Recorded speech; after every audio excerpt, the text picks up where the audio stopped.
खुदावंद प्रभु यीशु मसीह के नाम में आप सबको जय मसीह की। दोस्तों, भजन संहिता की पुस्तक के 56 अध्याय और उसके 11 वचन में लिखा है कि मैंने परमेश्वर पर भरोसा रखा है, मैं न डरूंगा, मनुष्य मेरा क्या कर सकता है। यह वचन उन तमाम लोगों के लिए है जो शैतान और उसके अधीन मनुष्यों के द्वारा ललकारे जाते हैं। शैतान ने परमेश्वर के महान कार्यों और योजनाओं को रोकने के लिए बड़ी बड़ी योजनाएं बनाई हैं, जो सुसमाचार प्रचार के काम में और मसीह जीवन में आगे बढ़ने में रुकावटें पैदा करती है। प्रेरितों के काम की पुस्तक और उसके 26 अध्याय के 22 वचन में हम प्रभु के दास संत पौलुस के साथ कुछ ऐसा ही होते हुए देखते हैं। वहाँ हम देखते हैं कि सुसमाचार सुनाने के कारण प्रभु के दास संत पौलुस को पकड़ा गया और उसे जान से मार डालने की कोशिश की गई, जिसकी यहाँ पर पौलुस गवाही देते हैं। ऐसी ही एक घटना हमें पुराने नियम में भी देखने को मिलती है। जब इजरायली मिस्र को छोड़कर कनान देश की ओर जा रहे थे, तब मिस्र के राजा फिरौन ने सब घोड़े, रथों, सवारों और सेना सहित इजरायलियों का पीछा किया। इजरायली लाल समुद्र के पास पहुंच गए थे। उनके पास आगे जाने का रास्ता नहीं था और उनके पीछे फिरौन की सेना पड़ी हुई थी। परंतु परमेश्वर ने रात भर पुरवाई चलाई और समुद्र को 2 भाग कर दिया और इजरायलियों के लिए सूखी भूमि का रास्ता बनाया। सारे इजरायली समुद्र के बीच में सूखी भूमि से पार हो गए। लेकिन मिस्र की सेना जो इजरायलियों का पीछा कर रही थी, जब वो समुद्र के बीच में आए तो परमेश्वर ने लाल सागर के पानी को ज्यों का त्यों कर दिया और मिस्र की सारी सेना समुद्र में डूब मरी।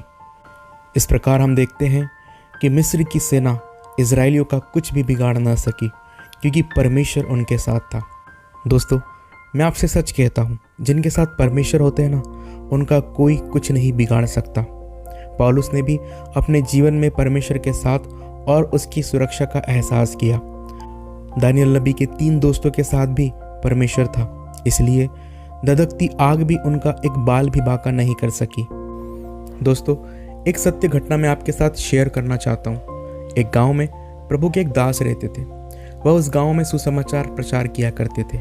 गांव के कई लोग प्रभु यीशु मसीह पर विश्वास करने लगे थे, लेकिन उसी गांव में कुछ ऐसे भी लोग थे जो उनका विरोध करते थे और उन्हें बिल्कुल भी पसंद नहीं करते थे, और वो लोग उन्हें जान से मारने की धमकी दिया करते थे। एक दिन उस गांव में एक ट्यूबवेल खोदा गया, लेकिन काफ़ी गहराई तक खोदने के बाद भी उसमें पानी नहीं निकला। अब जो लोग प्रभु के दास का विरोध कर रहे थे, वे उसके पास जाकर यह कहते हैं कि यदि तेरा परमेश्वर सच्चा है और जीवित है तो इस ट्यूबवेल से पानी निकाल कर दिखा, तब हम जान लेंगे कि तू सच्चे परमेश्वर पर विश्वास करता है, और यदि पानी नहीं निकला तो हम तुझे वही मार डालेंगे। तब प्रभु का वो दास उपवास और प्रार्थना के साथ 1 सप्ताह के बाद उस स्थान पर पहुंचा जहां पर ट्यूबवेल खोदा गया था। तब उसके विरोधी उसे देखकर उसकी हंसी उड़ाने लगे और कहने लगे कि आज तो तेरी मौत पक्की है। लेकिन प्रभु का वो दास उनकी धमकियों से डरा नहीं, क्योंकि उसे अपने सच्चे और जीवित परमेश्वर पर भरोसा था।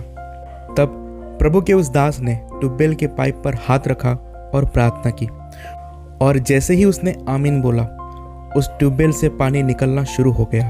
तब वहाँ खड़े सारे विरोधियों का सिर नीचा हो गया, और वहाँ जितने लोग थे उन सबों ने जान और मान लिया कि सच्चा और जीवित परमेश्वर केवल यीशु मसीह ही है, जो हमारी सहायता के लिए हमेशा तत्पर और तैयार रहता है।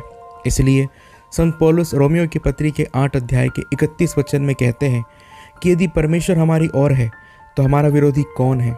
दोस्तों, हमारा परमेश्वर हर समय हर पल हमारी सहायता करने के लिए तैयार रहता है, क्योंकि वो जीवित परमेश्वर है जो अपने लोगों की सुधि लेता और उन्हें कभी लज्जित होने नहीं देता है। आशा करता हूँ कि खुदा के इस वचन से आपको बरकत मिली होगी। पाक खुदावंद का फजल और उसकी रहमत आप सब लोगों पर बनी रहे। आमीन।